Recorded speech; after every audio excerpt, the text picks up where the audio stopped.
So, thanks to all of you joining us for a history with Humphreys and Reed. We haven't done one of these for a long time, which is why I've just fluffed the title of it. But nevertheless, as always, we kind of make things up as we go along. And this is something that we do with myself, military historian Paul Reed, and My author. author, me, Victoria Humphreys. And we work together doing battlefield tours, looking at some of the kind of neglected and perhaps lesser known aspects of the Second World War in Paris and Belgium and northern France. And today is a special day because Victoria's second book has just been published today. So we thought we'd take this opportunity to talk about fiction of the Second World War, what its kind of value is, purpose, all that kind of stuff, and then talk about Victoria's writing and also hear an extract from her latest book at the end.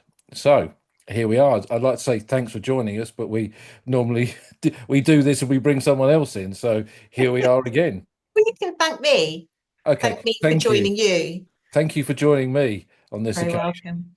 So, I mean, in terms of Second World War history, I mean, World War Two is a massive subject at the moment. There are podcasts, there are YouTube channels, there's kind of just about everything you can think of out there on kind of media platforms. But one thing that often kind of gets neglected, I think, is fiction, isn't it? Because it's often not taken seriously by historians, but yet it's probably, if we kind of drill down on the figures, one of the most popular aspects of the kind of casual popular interest in the Second World War is people reading fiction about that subject. Yeah. Before I even get to that, pin that question. I just want to come back to you with a question. We're Okay. both trained interviewers. I'm going to come back to you and say, Paul, why is World War Two as a subject so popular now then, do you think?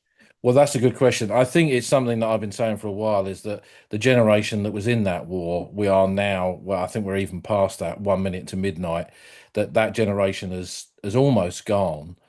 And just as I saw, all those decades ago with the generation of the First World War, people suddenly realizing that the voices from that conflict were no longer there. You couldn't ask them things. People struggle to kind of catch up almost, really, that they become interested in the subject and anything where you start to look at conflict, particularly from a human interest point of view, rather than the big battles and the technology and the commanders, it does draw you in, and I think that is one of the enduring kind of elements of popular interest in World War Two, is that it was a people's war. It was an every man and every woman's war, and every children's war as well, because this was a war in which it wasn't just adults fighting on the battlefield. Children were very much in the front line as well, because there kind of were no front lines, were there? No, I think it's really interesting. So, from a literary point of view, I think there's a real sort of proliferation of World War II fiction. So, when I kind of think about my fellow authors, so many of them, and maybe this is my kind of attentional bias because I write it, I'm aware of what else is being written, but it seems that there are a lot of authors writing about World War II, and I wonder if that's because you're talking about the generation that fought in the war 1 minute to midnight. Most of them have sadly passed on, but we're the grandchildren of those veterans. So we still have the memory of spending time with them and perhaps not necessarily understanding their trauma as a child, but certainly thinking about my own relative, being told to be careful about what you said around that relative or to excuse his language or his behavior, his kind of funny ways because of what happened to him in the war. So I guess we've kind of grown up with those memories. Certainly you have with your father actually being a veteran. So we're kind of inspired perhaps to write about it because there seems to be so much about World War II fiction at the moment. Yeah, and just like the war, kind of operating on all those different levels with fiction about soldiers storming up beaches through to women working in the factories of Sheffield and munitions factories and things like that, and just about everything else in between. And I kind of think, I look at how World War Two is studied, particularly through the prism of some podcasts and YouTube channels. There's a heavy weight towards the participants and the commanders and these kind of top level strategic decisions. and not so much about that kind of human level, perhaps, which is where I think fiction plays its part. Yeah, I completely agree with that. I think you and I both come to the subject from a historical fact point of view. So, having read a lot of non-fiction historical facts, so we can go and take people to these places and tell them the history.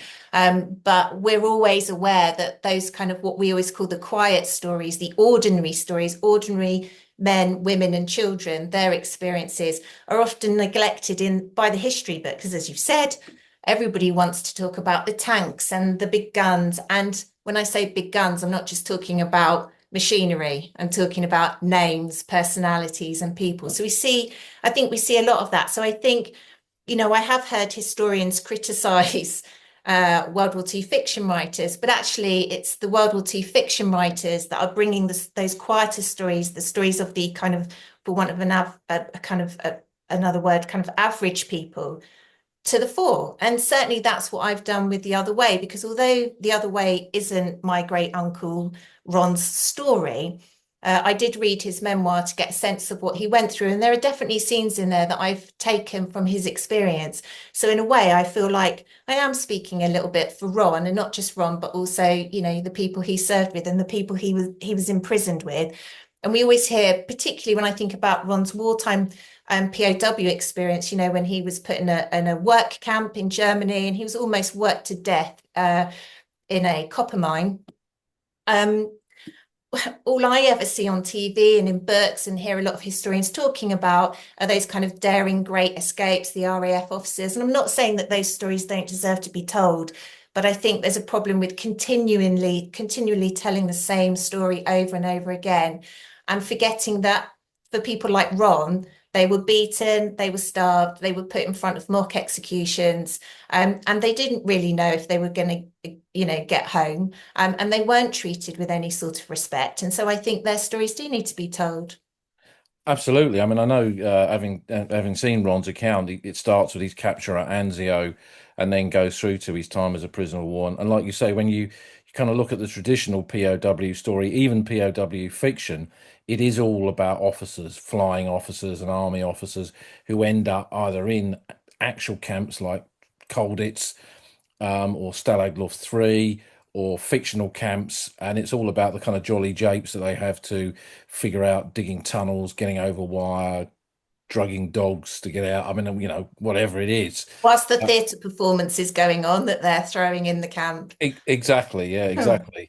But then the reality for ordinary soldiers, like someone like Ron, who as a rifleman in the London Irish Rifles, is that they were shoved into camps where they just did nothing but hard labor, and on one of the other tours that we do, there's a cemetery in Krakow, for example, that we go to, where there's a whole load of guys who died in one of the AEG factories there, that got bombed by the Allies because it was producing war material, but they were essentially being used as kind of slave labor to produce dangerous materials, work under terrible conditions, and that was the much more common experience. And but we don't see that often reflected. And I guess for me, when we hear about historians criticizing fiction, there's two elements to this. One is, I find it strange, and this is something we've spoken about when we did the War Poets tour, is that a lot of soldiers couldn't confront their actual experiences and write about them, but were more comfortable writing that in fiction, weren't they?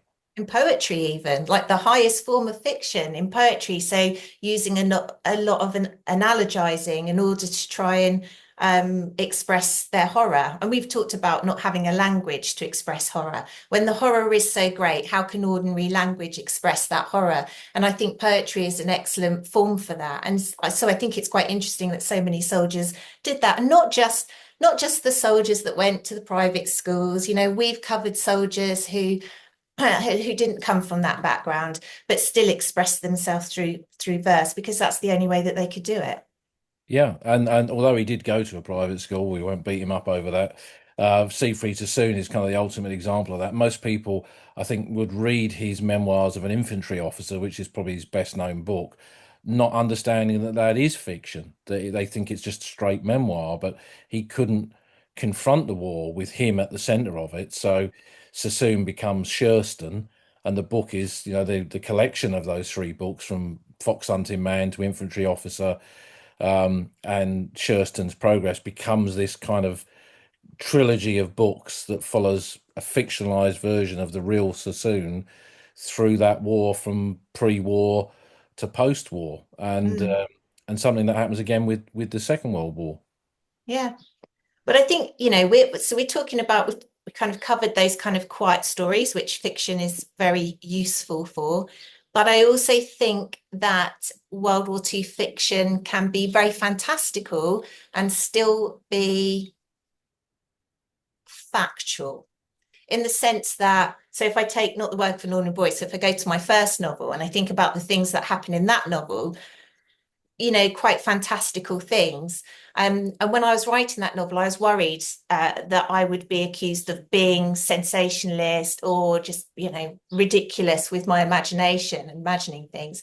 But I always think about some of the operations in World War II, for example, and they're absolutely crazy. I mean, I always think about Operation Mincemeat. That's always Mm. my defense. If anybody, not that anybody has actually, because my readers have been incredibly generous and have accepted the work for what it is. But I've always just had that as my little card. If anybody says, oh, this is just ridiculous, this never happened, how could this have happened? And I think actually it could easily have happened. Just look at Operation Mincemeat, Yeah, I which, mean, just explain that, Paul, you for those can't get more who don't crazy know. than dragging the dead body of a tramp off of the streets of a British city, and using it to convince the Germans that a landing is going to take place in a completely different location to where it actually was going to happen. So yeah, I mean, and there are so many kind of other things besides. Very often, I mean, SAS Rogue Heroes, which is a fictionalized version turned into BBC drama of the real history of the SAS from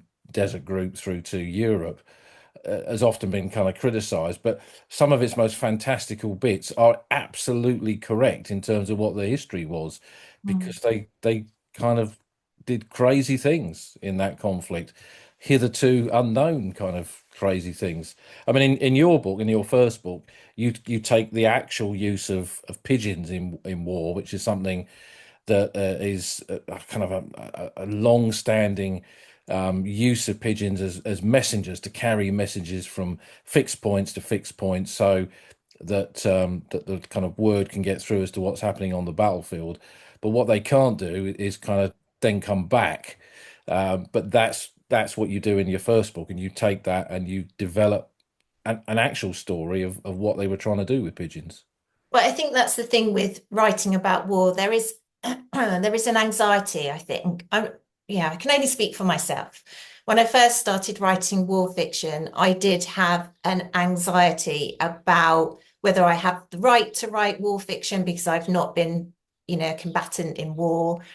Where do I start? And how far over the line of reality is it okay to cross? So if we take the first book, for example, what you're describing there, the pigeons conducting two-way flights, that was a real wartime operation called Operation Boomerang, where the British and also the German were trying to work out how pigeons navigated and whether you could get a pigeon to fly from A to B and then back from B to A, because so many pigeons were lost when they were dropped over occupied countries. And these pigeons were A, valuable, and B, they belonged to people. And they needed to keep those people on side. And, the people, pigeoneers who keep pigeons, love their pigeons and they don't want them to just be dropped and killed. And so they needed to keep those people on side because they needed them to keep providing them with pigeons, which they didn't have to do. That was part of their war effort. So if you can train a pigeon to fly from Surrey to France, as my pigeon does, and then it's relieved of its message and another message is popped into its little canister, and then that pigeon is just sent up to the sky and it flies back again, then that pigeon has a greater chance of survival and also a greater chance of delivering vital intelligence. So the British and the Germans were both trying to figure out if that was possible. And of course, it's not possible. Pigeons can't do that. They can only ping from a static location to kind of, you drop them in a place and then they home. that's it. That's all pigeons can do. But they didn't know that at the time. So, okay, this is where the book crosses that slight line of reality and it imagines that only a few select elite pigeons were able to do that. And of course, when we get to Not the Work of an Ordinary Boy, we've only got four pigeons that are able to do that. And only one's left by the end of it. And of course, that's our Ethelred the Unready, who's bringing home the most fantastic information. But the same is true with my other book, The Other Way. And that's why I kind of thought about who do I know that was in the war? And I thought about my great uncle.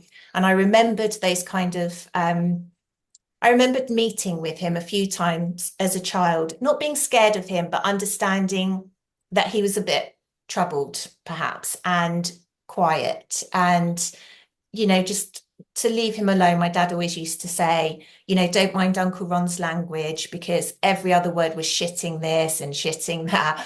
And he'd just say, don't mind Uncle Ron. Because actually he was really lovely to children, but I just think he was so traumatized.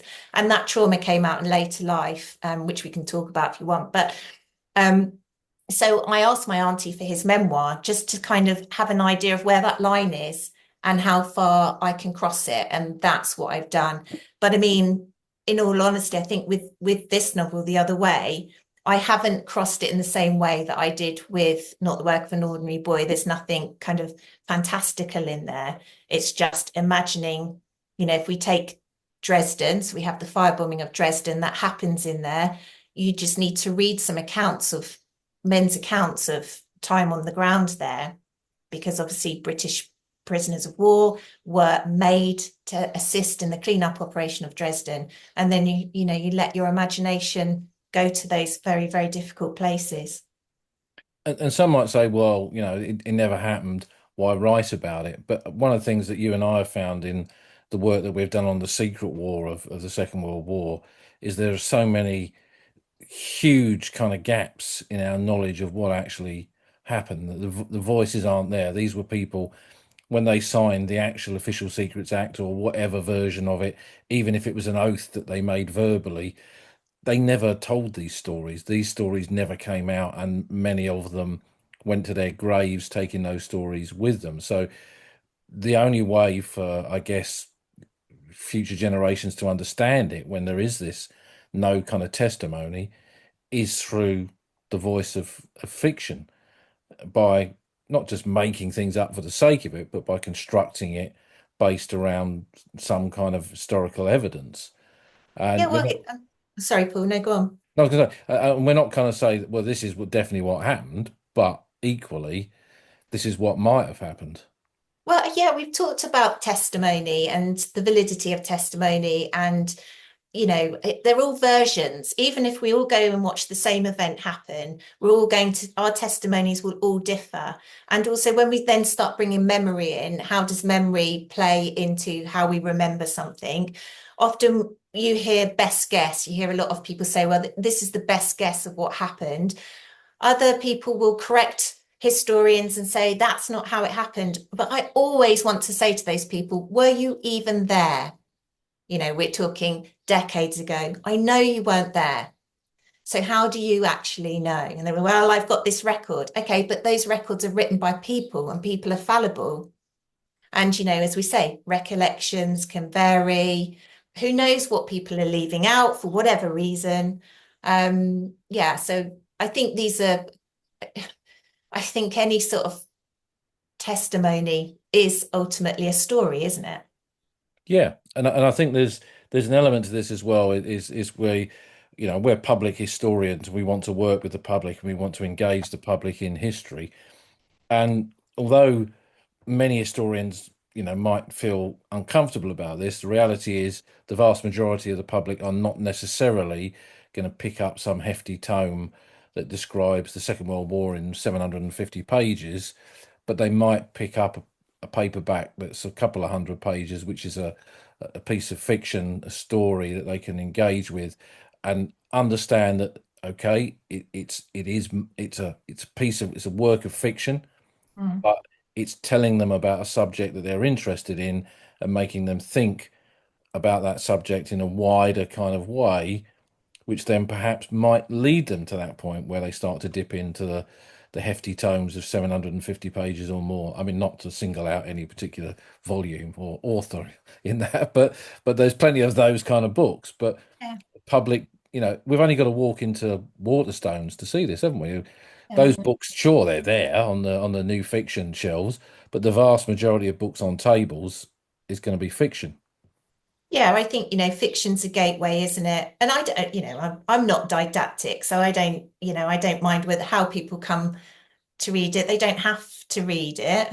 Um, if they enjoy reading it, I think, although, like, for example, if I take my first novel, Not the Welcome of Ordinary Boys, we've just explained that whole idea of boomerang, the operation existed, but okay, birds didn't boomerang, but the rest of it happened. They're set in real places, they're about real people living through the war. So, I feel quite confident that I have produced a sense of I've constructed uh, the Second World War world and the Second World War life. And the same with the other way. But yeah, I don't think it really matters how people come to the subject. It's useful if they do, given Absolutely. the And current world we're living in. and I was going to say as well, I think the other element of this is the writing itself, is that not every history book is necessarily dry, far from it. But I guess writing fiction, and when I look at the kind of fictionalized memoirs, and I read two, or reread two favorites of mine last summer, which is Warriors for the Working Day, about being in the tanks, Royal Tank Regiment in the Second World War, fictionalized account of a tank crew, and From the City, from the Plough, which is about an infantry battalion in Normandy. And in that, I guess you could write books on both those things, and there are plenty of books on tanks in World War II, on tank crew experience, and there are books on infantry battalions. But both those books, the narrative in them is so different, but yet it's something that kind of stays with you. It makes you think about the experience of combat and how men felt about going to war and what it meant to them and what they were fighting for and how they interacted with each other in those kind of environments, which you're not necessarily going to get from a straight account, even through oral history of a unit or a battle or whatever it is. Yeah, I think that's the thing. I think you owe it. If you're going to write about these kind of things, you do need to do your research. So it's not to say that you can just go and write anything. Like I said, there's me saying I'm not didactic and then telling you that you can't just go and write anything. But I think, you owe it to the people that were alive then to do your research. And, both of these books I researched for years. I mean, in the case of The Other Way, it was a doctoral novel. So alongside the actual writing of the fiction, I had to produce a thesis about war fiction. And, how do you, the title of the thesis was How Do You Write a True War Story? So it's, a hell of a lot of thought that's gone into it, a lot of research, and I've tried to kind of faithfully reproduce from, all the various accounts that I've read, the people I've talked to. I've tried to construct that World War II world that they would hopefully recognise. And so I do think that's important because it's quite often I read, well, that's not true, quite often. Sometimes I read World War II fiction where they just get a little something wrong. And you just think, it's not hard to discover that Bergen-Belsen was the camp that was liberated by the British, for example, not the Americans. And when you read something like that, you just kind of start to question the research that's gone into something, so I do think you need to be correct about those kind of things, and I think that's why there's been so much kind of controversy over the boy in the striped pajamas, for example. Yeah, I remember reading a book about a fictionalized account of wartime Paris, which starts with German jets over the city of Paris in 1940. It's kind of things like that. I mean, you think, and then you kind of your suspension of willing disbelief is completely suspended and thrown out the window at that point because you're going to think, well, there was no jets in 1940. Why would I read the rest of this book? Yeah, I So mean, having said that, I'm sure a pigeoneer could probably say the same with my book and go, well, as soon as she said that pigeons could do two-way flights, that was me out. And but that's the up to premise date. of the book is I kind of explained as to why you go down that route, I guess. Whereas I don't think this book really kind of developed that theme of jets over Paris in 1940. But Yeah. so I guess it's about having an authentic voice, isn't it, really? Yeah, yeah, absolutely. And I think for me in the beginning of writing World War II fiction, that was something, that I worried about. I remember when I started doing my PhD, I can't remember who told me this, but they said that authors generally have a period of time that they're most happy writing about. And somebody said to me, clearly for you, that's World War II. And I thought, no, that's not true for me. Because I haven't, I came to the history of World War II. I'll explain this. When I was doing my master's, I wrote a book, a novella for my master's called Lost Cause. And that was looking at the British government's collusion with loyalist paramilitaries to murder prominent Republicans, be they members of the RA or lawyers like Pat Finucane, for example. And that book, in it, the character he's a British member of the security services, and he basically does some very serious things, very difficult things. And my university said that was a really, interesting story. We'd like to know the backstory of it. And I thought, well, how does somebody who, to all intents and purposes, is to use the word normal member of society, law abiding, etc., suddenly go from that to being, as he turns out to be, a murderer? Um, how does that happen? How does that switch just flick? And that's how I came to write the other way, because I was tracing back trauma through the generations. I thought, okay, so what was his upbringing like? So then I look at his father, and then I think, okay, so what was his father's upbringing like? So then I look at that character's grandfather. And when I did that, I realized that I was tracking back to World War II. And that's how I came to World War II. I didn't grow up with any interest in it particularly because, I grew up around grandparents who'd been in it. We were told not to talk about it, etc., like so many people of our generation. So that's how I came to it as a doctoral student at Southampton and thinking, oh my God, where do I start? I don't know anything about World War II.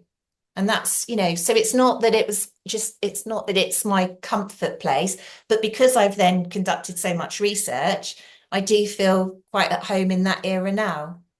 But I'm now currently writing in the 80s. So But your new book, which comes out today, kind yeah. of continues with this theme of World War Two, though. But World War Two isn't the kind of necessarily just the central theme of it. It's more of the kind of backdrop to tell the story that you tell through that novel. Through the novella. Yeah, no, no, through Yeah. your current book. It's Yeah. kind of it's a book that obviously World War Two. It's about the Second World War, Yeah. but the experience of the character that's in it, without spoiling it for people who've yet to read it, it the experiences that he goes through as a prisoner of war and is the I guess the pathway to what the kind of one of those central themes of the book is about, which is trauma, isn't it? And Yeah, exactly. And it's not just his trauma because, he marries a lesbian woman who's obviously in the 40s. She can't be open about her sexuality. She has to hide it. So she enters into this kind of sham marriage because she has no choice. So when he comes back from war traumatized, she's already been traumatized by marrying a man, by having children, by having this life that she doesn't want. And so it's about how do these two severely traumatized individuals then raise their children, keep the family together in a society where there's no help. All of your trauma has to remain inside yourself, and you just got to get on with it. Nobody's there to help you. No one wants to listen. That so many veterans, as you and I know, were told when they came home to not talk about it by their commanding officers. I'm thinking about the Montys Directive there. yeah, You know, think of the ones coming back from Burma and seeing horrendous things in prisoner of war camps. No one wants to hear this now. The war in Europe's over. When you get back, shut up about it. exactly. So you go home and you've been told to keep quiet. You've been ordered to keep quiet. So then your relatives are looking at you. They can see you've changed. They know they've got an idea, perhaps not necessarily know the terrible things have happened to you. They can see the changes in you, but you're not talking about it. So then you think, oh, they don't want to talk about it, so I won't ask them about it. So then you've got this constant kind of battle of being told not to talk about it with people who are thinking, oh, you don't want to talk about it, so I won't ask you about it. And it just goes on and on and on. And so then you have children growing up in an environment where they've got parents who are broken, and the psychosocial mechanisms of that trauma, their psychological trauma, are then kind of put on the children. And those children are shaped by that. And then those children grow up and they have children. And so it goes on. And I mean, I'm not in the medical profession, but again, as part of my thesis, I had to do a lot of research about this, and there are a lot of studies to suggest that, people who come from those kind of families are more likely to suffer with anxiety and depression, for example. Yeah, it's that whole kind of inherited trauma thing, isn't it? Which, Exactly. we have encountered by talking to the children of Second World War veterans who've been on tours with us, who, when you explain kind of what that premise is, they kind of look at each other almost and think, somebody's finally verbalized what my childhood was. Yeah. Exactly. So I think, for me, that was always the point of the novel. Looking at it's the character, you will meet the character at the end of the novel called LJ, and understanding why you won't know what he does because the novella hasn't been published. But that was the whole point of the novel, understanding where LJ's coming from, what was his life like. So yeah, looking at his father, looking at his grandfather, and his grandfather is Alfie Edwards, and that's where the novel starts. And there's a lot of darkness in it because the subject is dark in many ways, and with the firebombing and the whole kind of issue with that character's inability to touch things afterwards. Hmm. And is this something that's challenging as a writer to kind of uh, put on paper, think about, develop? Because I guess it must have an effect on I you. think so. Yeah, I definitely think so. I mean, I've recently written A Cozy Crime, which is really lovely, quite daft, full of humor. And I think I was a different writer when I was writing it, feeling a bit lighter at the end of the day, making myself laugh, etc. But so many times with this novel in particular, it would make me cry. And and also the research that I was having to do. It was a difficult time in my life. My dad had been diagnosed with something that was going to kill him, essentially. And what with this and war and everything else, and yeah, it was difficult, I have to say. Yeah, it wasn't an easy write. And there are parts of it that aren't an easy read. But I think with any novel, there always has to be light and shade. I've read novels that are just shade, shade, shade, and it's just emotionally exhausting to read those kind of novels, because I think actually, and having been a police officer and been in some really horrible situations myself, there is humor in life. Humor will get in there some way or another. It always does. It's kind of like the human, whether that's just the human body's way of helping you to survive something, I don't know. So yeah, when people say, what's this book about? I'm always kind of like, oh, it's about this and this and this. But then I kind of go, little caveat, but there are funny bits as well, because it's real life and it's real human beings, and human beings are funny. Even at the worst moments, they're funny. I mean, I think about some of my worst moments where I've just burst out laughing because the wrong things come out of my mouth or someone else's mouth, or something's happened and can't help it. I think that's the human condition. But that dark humor that's associated with the experience of warfare is something well documented, isn't it? Really, from Yeah. soldiers in trenches in the First World War shaking the hand of an enemy soldier sticking out the side of their trench, and through to John, my friend John Dray, who was up at Monte Casino, and he started talking about the pork pie men, and I thought it was something he'd been drinking too much of the rum or something, and he'd seen these pork pie men come up the slopes of Casino, but it was dead American soldiers underneath ground sheets that had hardened in the sun, so they looked like the crust of a pork pie and smelt like a rancid pork pie. So that kind of that dark humor is always there, really. So I mean, even in Ron's account, poor Ron, he was writing it in his 80s, and his daughter had asked him to write it as this kind of gift to the future generations of what their grandfather, great grandfather, etc., went through. But actually, what he didn't know was the real reason that she asked him to write that was because the kind of the idea of the writing cure, because he was really suffering with his trauma, he was having nightmares. And whatever had happened in the war was really coming back to haunt him. So she thought, well, if he writes it down, this will kind of help him. So I'm reading it, and there's just that, and this actually is in the novel. It is in the novel. I've literally lifted it off the pages, where he recalls trying to go to the toilet in Italy, in the middle of the dark, for number two.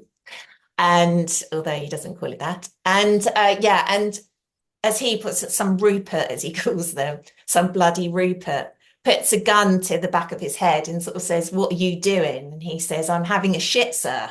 You know, you see those kind of lovely little moments, which he remembers, alongside all the brutality that he experienced. One of the things he experienced was watching his friend being murdered by the Germans, and again, that is in this novel. It happens to one of the characters in here. There are those kind of little light moments, I suppose. They've got to be there, haven't they? yeah, otherwise there has to be a valve for people under those stressful, terrible, diabolical situations. Otherwise, I guess madness follows, because people can only take so much of that kind of thing, Yeah, really. So exactly. the book's out today. Yeah. We're not going to spoil the entire plot line of it for everyone, but you do have a reading that you're going to do for it. So I don't Yeah, if I'll you do a reading. Yeah, so this is a chapter called, because all the chapters are named, which I don't do with all my novels. In fact, this is the only novel I've done it in, because I always feel like they sort of read like almost short stories. So they're all named.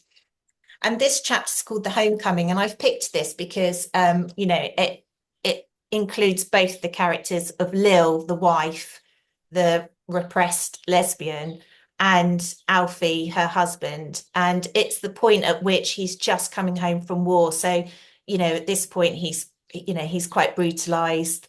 He's been forced to assist in the cleanup operation of Dresden. He can't touch people anymore. He's an absolute shadow of his former self. He was such a young, jolly, vibrant, easygoing chap before he left for the war. And before, they have two children together. And this is the moment at which he's coming home and ringing on the door, kind of thing, for the first time, and they haven't seen each other for years. So it includes both of them. So I'll read that chapter. It's not too long. You won't be there for hours. Okay. Alfie knocks on the front door of his parents' house and waits on the step. It is summer, and their small front garden smells overwhelmingly of mint. The street is full of English voices, tunes being whistled, children playing hopscotch, and the sound of drowsy bees. A bleeding heart is in bloom beneath the bay window among a tangle of stinging nettles. The doorstep is dusty, and the nets at the open windows look grey. He wears American clothes in shades of brown that are made of rayon and make him sweat. He hears his father say faintly, "Was that the door? See, will you, Lil?" He steps forward to look through the stained glass panel. The wallpaper on the hall walls is the same orange patterned paper that Fred put up in 1932. The shape of a child appears. The child speaks. "I think there's a man at the door, Mummy." Harry. Then he hears the sing-song voice of a much younger child call out, "There's a man at the door, Mummy." Maggie. Alfie walks back down the path to wait at the gate. "I just said that, Maggie," shouts Harry. "I just said that," shouts Maggie, laughing. "Oh, not again," sighs Harry. "Mummy!" "Don't start the pair of you," warns Lil. "Maggie's copying me again." "Not," says Maggie, joining him in the hall. "Yes, you are," says Harry. "You said there was a man at the door after I said it." Lil comes down the stairs, feeling hot and bothered. Shall I find you both a job to do? Is that what you want? Yes, please, says Maggie. No, thank you, says Harry. Go and play, she says, but they don't. She opens the door and sees Alfie standing at the gate. It is almost 3 years since they last saw each other. Harry, now aged 4 years and 5 months, and Maggie, now aged 2 years and 1 month, hide behind her wide skirt and wait for their mother to speak to the man. Lil doesn't know what to say, so she just says, "Hello, Alfie."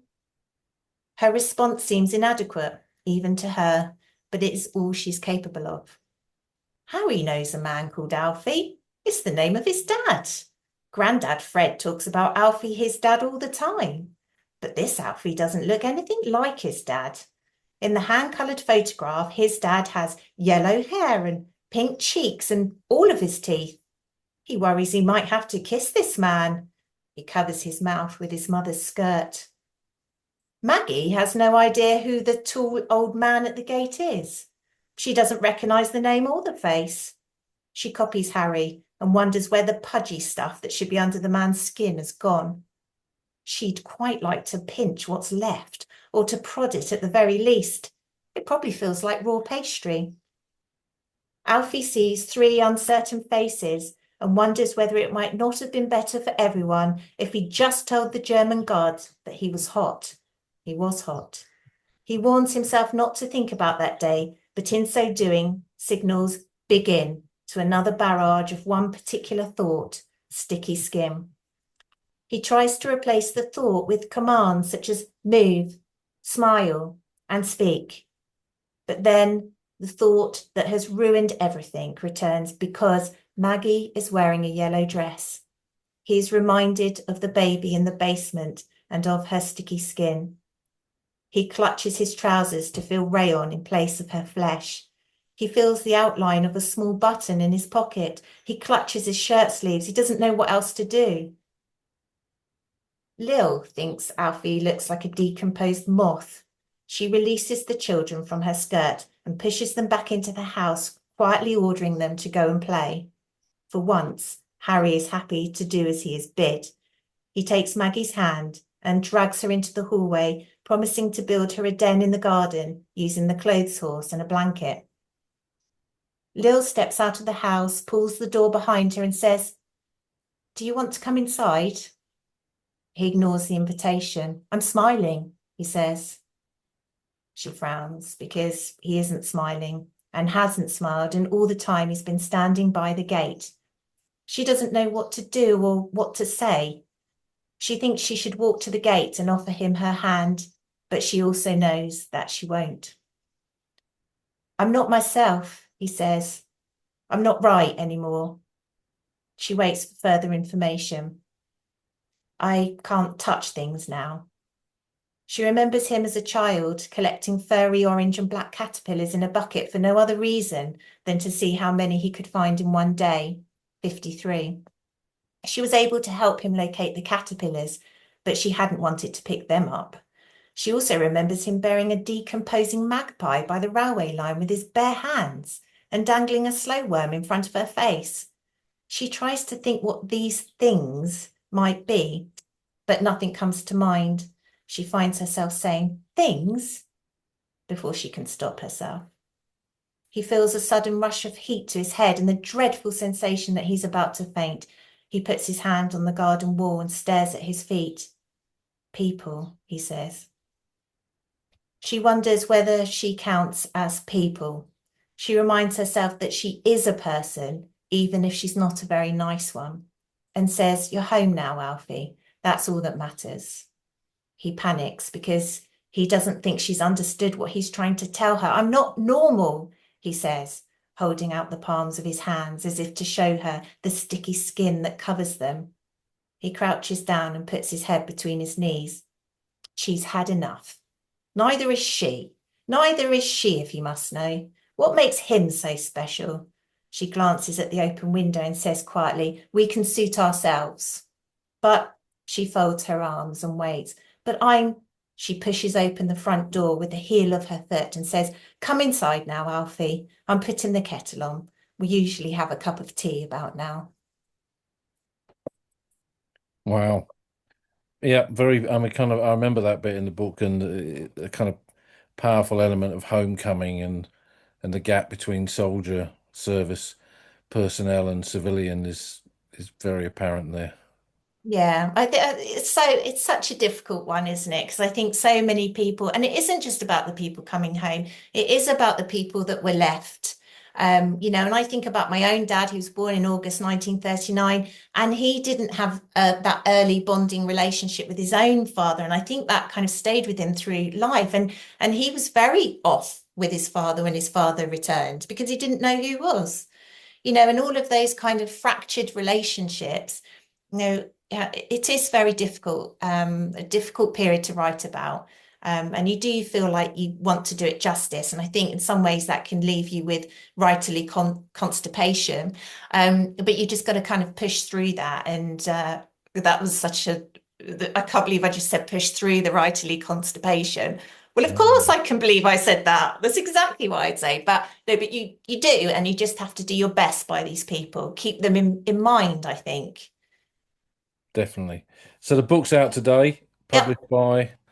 Stairwell Books. So you can get it, you can order it in all the usual places. You won't find it in Waterstones or bookshops because it's published by a small publisher, but you can go into those bookshops and order it and ask them to put it on the shelf. Or you can get it from Amazon, all the usual places, or directly from the publisher. Yeah. And we'll put for those who are watching this on catch up, we'll put a link into the show notes so they can click on that and go straight to the publisher's website. Yeah. Is there any questions, Paul? Does anybody, Yeah, uh, so I thought we could pop I'll if there let are any? people unmute themselves because I've kind of battened that down. So yeah, so if anyone would like to ask a question, either by coming on and asking it directly or putting it in the chat there, I see there's a couple of bits in there. Um, Catherine says congratulations to you, as does Rebecca. So if anyone wants to ask a question, far away by whichever method you like.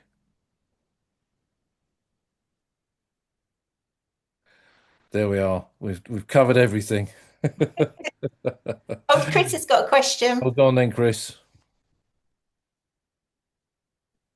Hey, Is he? Oh, hey, Chris. hey, Tori. I brought love the reading tour. Oh, thank you. I think it's lovely. Yeah.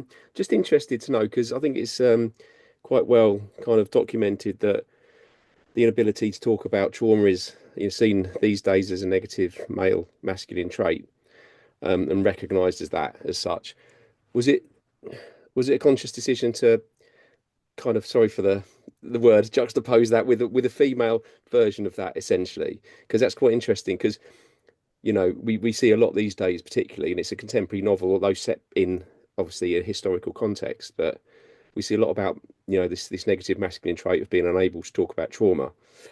Um, and I just think it's really a really interesting dynamic to have that also as a female trait as well in that sense. Yeah. Yeah, I think yeah, I know this is going to sound really lofty. I actually don't think that any of these things were particularly conscious. And this is why this is going to sound horrible because you're going to totally take the mickey out of me for this. You're going to be like, oh, but I none of these characters felt constructed to me. I Mm, know, honestly, it sounds so grandiose and ridiculous, but they sort of almost came to me as themselves and said, here I am, this is who I am. You don't tell me who I am, I will mm, tell you who I am. And they just came to me in that way.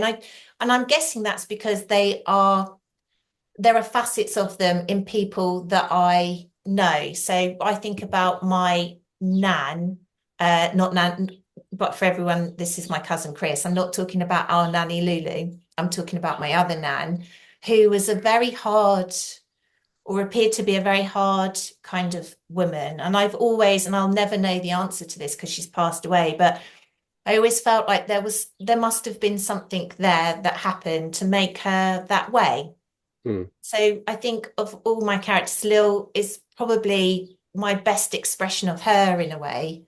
mm, Because I think that she was like that and that mm, there must have been stuff inside that she kept in. So perhaps Mm. that's where that comes. I don't know if that answers the No, question. it does. Yeah, I think it's just an interesting contrast. I think yeah, I've ordered the book. I haven't read it yet, obviously, but I think it's just an interesting contrast to have that kind of both sexes are having a similar issue in that sense in a very different way. I think that's a really interesting thing Yeah, because you know, as a modern reader, you tend to sort of see that as a masculine issue in some respects, you know, yeah. these days. But I think it's I suppose interesting. for her as well, she doesn't. So, although he's not allowed to talk about his specific trauma, it's kind of understood that the trauma is under the big umbrella of World War II trauma, Mm, whereas her trauma is so secret.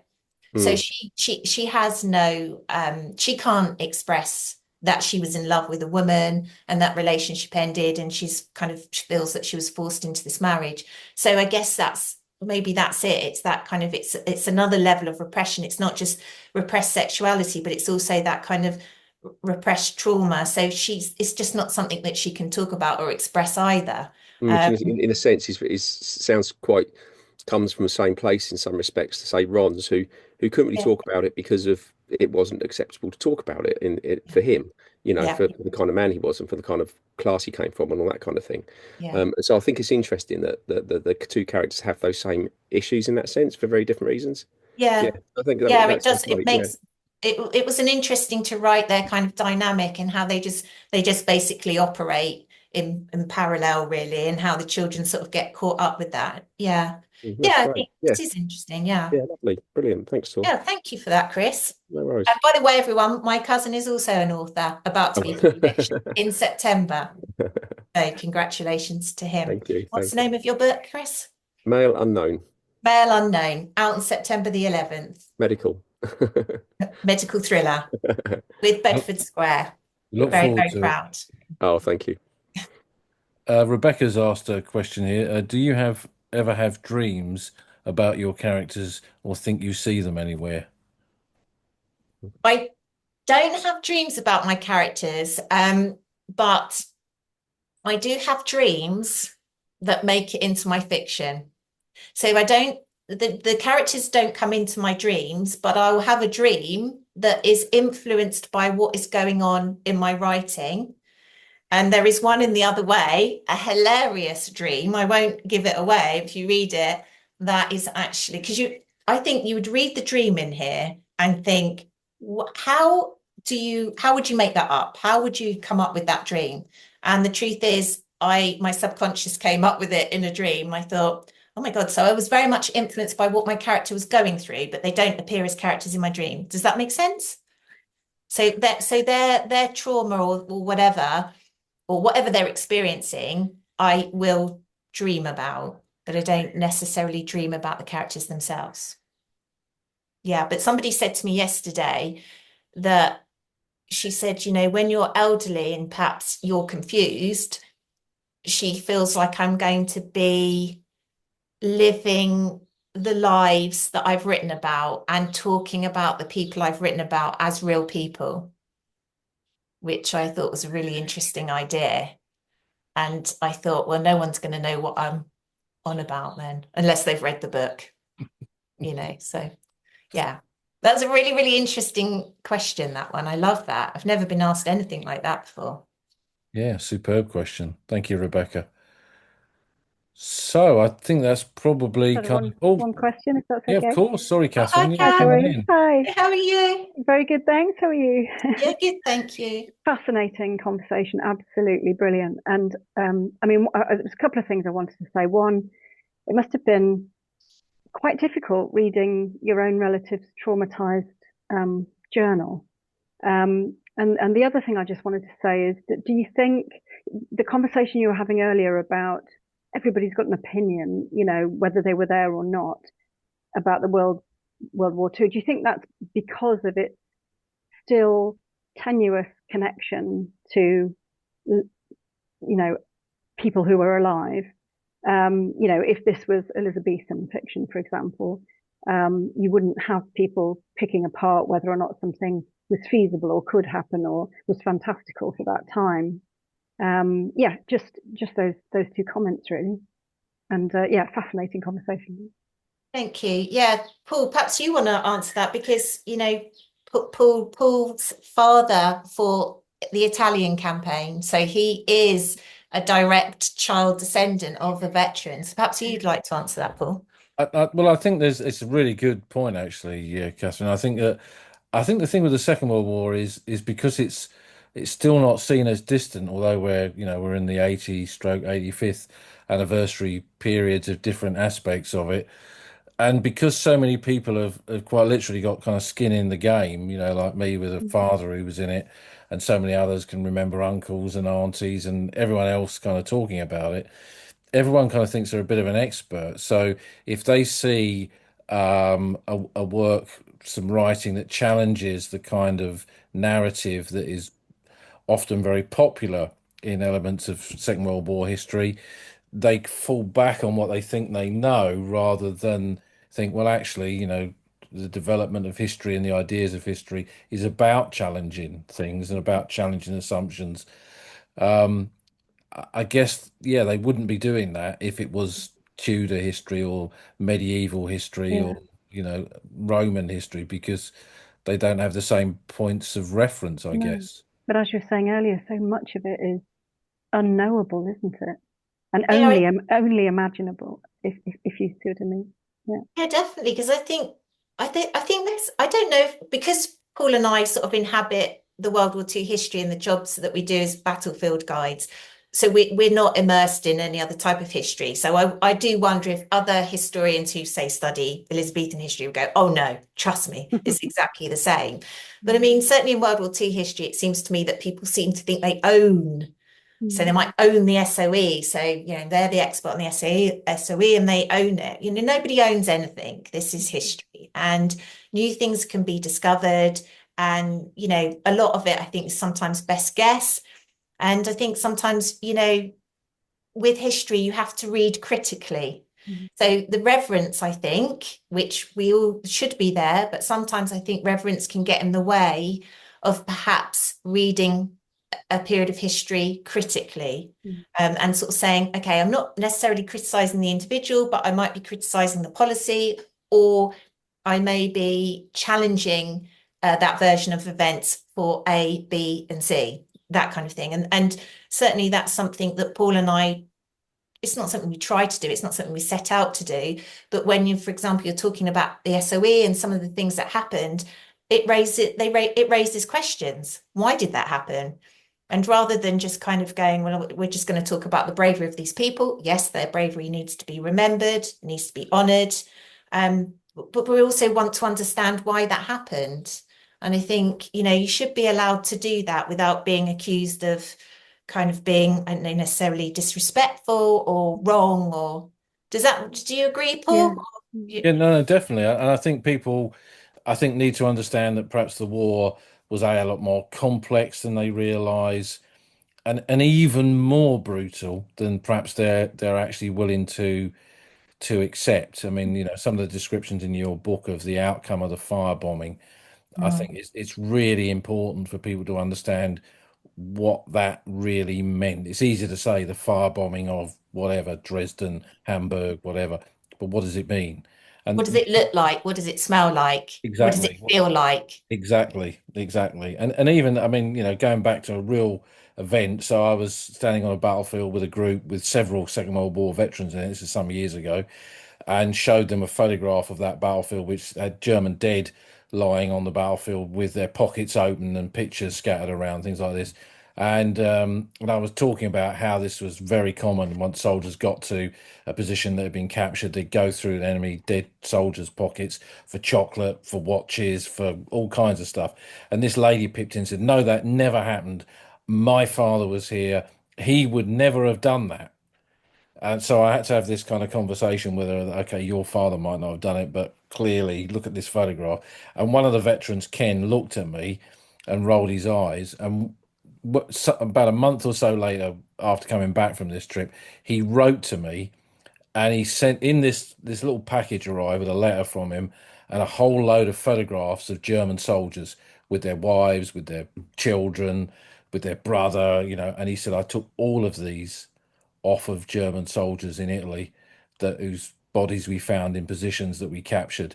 He said, you couldn't help yourself because they were everywhere.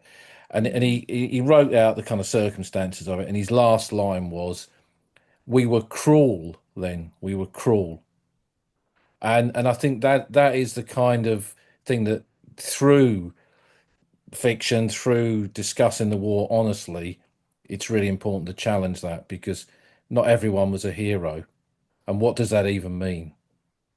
Yeah. And I think, as we always say on our tours, if you just say this person was really brave and that's all you tell of their story, then I don't know if you're really doing them justice. I think you have to actually really look at what their story was and tell the bits that people don't want to hear, because that's how you really, in my opinion, how you really honor their bravery, by saying, I'm not going to pretend that didn't happen. I'm not going to look away. I'm going to actually look at you. I see you. I see you and everything that you went through. And I think, that's really important. Definitely. So great question, Catherine. Thank you for that. Yeah, great I was just questions. going to say as well what you were saying earlier about the cascades of trauma, that happen through the generations. So it's not just, the person with the lived experience of the war, but generation, and I think it's such a pertinent time to be talking about it, isn't it? When there's war in Europe again, and there are people going through that again, and what cascades of trauma will come from that inevitably. But as you quite rightly say, dealing with that trauma is all part of the bravery of people that Yeah, come through those definitely. experiences. Yeah, I think it's so true, isn't it? It's not just it's the generations that are also going to suffer for the things that have been done Yeah. in, without being political about it, but we know No. where we're talking about, Yeah. Very chilling. suffer for generations to come. Exactly. But I just want to say thank you so much to everyone that's joined today, because it's quite hard sort of getting people to come to these things. And I know it's a difficult time and people are super busy. And so just from me, I'd like to say thank you so, so much for supporting me and listening to me waffle on, and being here. It means the absolute world. So thank you. And thank you for this conversation, and And thank you, Paul. Thank another you. Humphreys and Reed special. Yeah. We haven't done one in years. I don't know about years, but yeah, certainly It's not for a been while. years. That's my testimony. Okay, we'll believe that one then. Cool. Yeah. Well, thanks to you all for coming. It's been great, and thanks for those fantastic questions. And thank you, Tori. Good luck with the book, and I hope it's super successful. Thank you so much, everyone. Thank you. Good luck, Cheers. Tori. Thank you, Bye. everyone. Bye. Bye.